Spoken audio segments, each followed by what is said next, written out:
All right, what is going on YouTube? This is a introduction into the Judas model. So this is going to be very similar to the inversion model, just a little bit different. All right, so let's get right into it. For more models and related content, click the join button below this video and join our community for only $25 a month.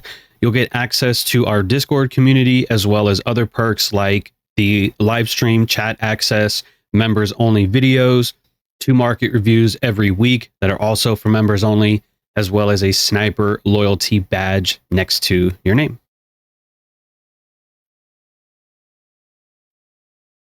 All right, the Judas model. What are some important factors for this model? Number 1 is going to be liquidity. Number 2 is going to be the 1, 2, 3 formation highs or the 1, 2, 3 formation lows. Relative strength analysis and opposing liquidity. All right, so those are going to be, well, obviously timing is going to be a big thing too, but primarily when it comes to the technical side of it, these are the things that we really want to be paying attention to.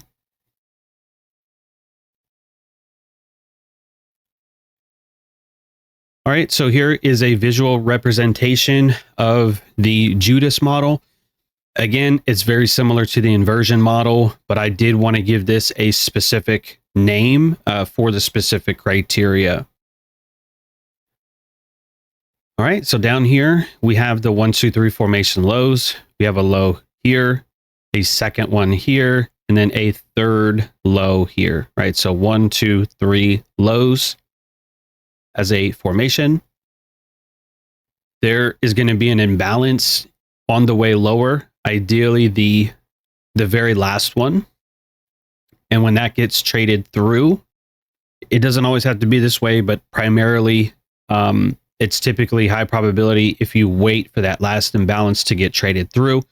We typically would look at that as a shift in price delivery.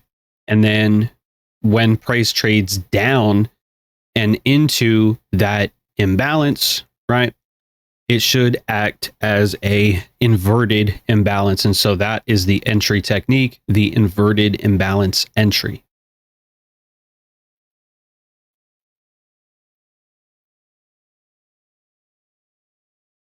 All right, so if we take a look at this chart, this was Dow Jones YM futures. Today is Sunday, but this was Friday's price action.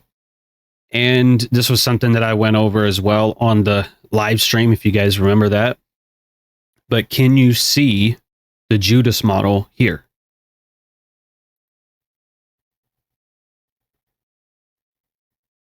Here we have our 1, 2, 3 formation low. Again, we have a low here, very distinctive, a lower low here.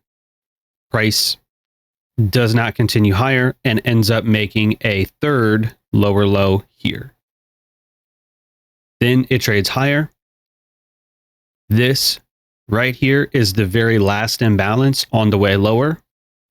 So once it gets traded through on that first, well, it would be the second up candle, but this up candle here is the candle that trades to it and through it, that inversion.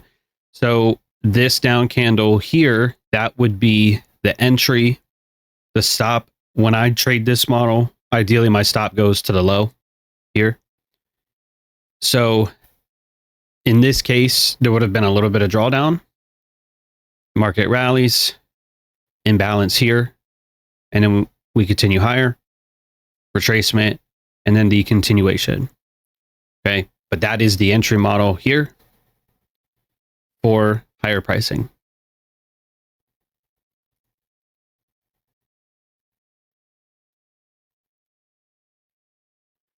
All right, so this is that same chart, only zoomed out. We have some time stamps at the bottom, right? So you can see that was right around like 9:15 or, something like that after equities open. But when we look at a chart and we zoom out a little bit, we can get a better understanding of why price should trade either higher or lower or potentially consolidate. Now, on Friday, I was talking about higher pricing for Dow. I had mentioned that in the Discord before we got our big move higher here, right? And this was also something that I had traded and showed you guys. I didn't trade down here, but knowing that the Judas model was down here, I was confident in taking longs. Okay. So what else can you see on this chart when you start from over here, right? And we traded lower. What did we leave behind? We left behind consolidation. We left behind this high and this high here, and the high on the right, this one, is lower than the high on the left. So this could be seen as low resistant highs, right? Now, what is original consolidation? That is a target as part of what? As part of a market maker buy model, right? It's super zoomed in, but most of you have this image already or some form of it. It's been shared online for many, many years now. And you know that when we have original consolidation, distribution, redistribution, manipulation, right? And the manipulation starts to move, that's here. That's that third lower low. Manipulation sets the low, easy. And then after the manipulation comes the low risk buy. That the Judas model in this example was the low risk buy. It was the first retracement after manipulation. And then this here to me would be the first stage of accumulation. We trade higher. And then this here would be the second stage to go higher. And that's what I had traded on Friday and showed the Discord. Okay. So the Judas model again was basically the low risk buy of a market maker buy model.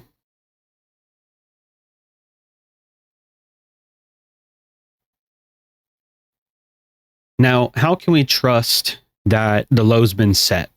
And this is why I gave you the notes at the beginning and said that one of the things that is important is relative strength analysis. So that comes from looking at assets that correlate. So in this example, we would be taking a look at Dow already, which is in the black and white candlesticks, and the green and red candlesticks is going to be NQ futures or the Nasdaq. So when you look at how we made the lows for Dow, how we made that 1, 2, 3 formation, what was NQ doing at that time when the Dow made its third low? That low is roughly in here. So what is NQ doing? If Dow is lower, what is NQ doing here? The Nasdaq is not lower. The Nasdaq is higher. So that in the short term is strength on the side of Nasdaq. And to me, that signifies manipulation for the Dow Jones. So that's how I trust that the low has been set.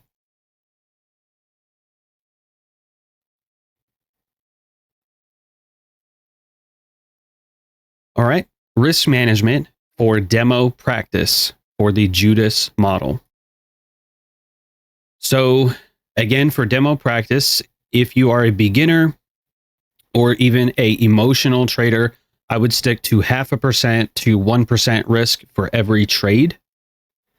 If you have a little bit more experience, 1% to maybe 1.5% ideal, again, for experienced traders. And I would only go to 2% risk after the account is in profit. So if you take that demo account and you've been trading it for a couple weeks or a couple months, and let's say it's 5-10% into profit, then I would feel comfortable, again, in a demo setting, to increase the risk to 2% per trade.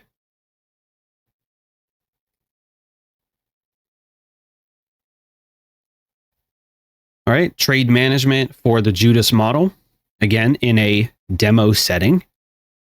You could take a 1 to 2 RR profit taking, right? Where the reward or the TP, the take profit, is 2 times the risk. So if the risk is 5 pips on euro, then the take profit would be 10 pips or probably 12 to deal with spread, but I think you get the picture, right? So if it's 10 pips of risk, it would be 20 points of take profit, right? Or in points, let's say you're trading the Nasdaq. If the risk is 20 points, then the reward would be 40, right? So it's 2 times whatever the risk is. Or you could take a 1 to 2 RR partials instead, and you could go break even after you take your partial and then hold for a higher time frame objective. That could be a scenario as well if you're trading multiple contracts. Now, if you're only trading one contract, that won't be possible. Or you have a third option. You could take the higher RR setup and aim for a 1 to 5 or greater. So I've shown examples on the live stream. I've even showed examples of trades that I've taken where my final TP could be a 1 to 7, 1 to 8. I've even shown as much as 1 to 10 before. So that is possible. Now, you have to be careful though, because price doesn't always, go to the higher time frame objectives when we think it would. Okay. And a 1 to 2 profit taking or 1 to 2 partials, that might be better trade management for you. So that's what I would go with if it was me. I wouldn't try to always take the high RR setup. Okay. If it was me, if you were asking me right now, I feel like some of you probably are thinking that, well, John, which one would you do? I mean, you have 3 options, right? What would you do? I'd go for the middle one. I would take a partial at a 1 to 2 RR, and then I would go break even, and then I'd hold for a higher time frame objective. So that partial means that I'm able to grow that account. I don't have to be anxious about the trade because I've already partialed, and then going break even means I don't have any risk anymore. So I like doing that, even on real trades and even on funded account trades. I like doing that. So if it was me, I'd pick this middle one. But again, it's totally up to you in what you would like to do. All right. So again, for more models and related content, click the join button below this video, and you can join our community for only $25 a month. You'll get Discord access, perks, and all that good stuff. All right. So with that being said, y'all be good, be blessed, and I will see you in the next one.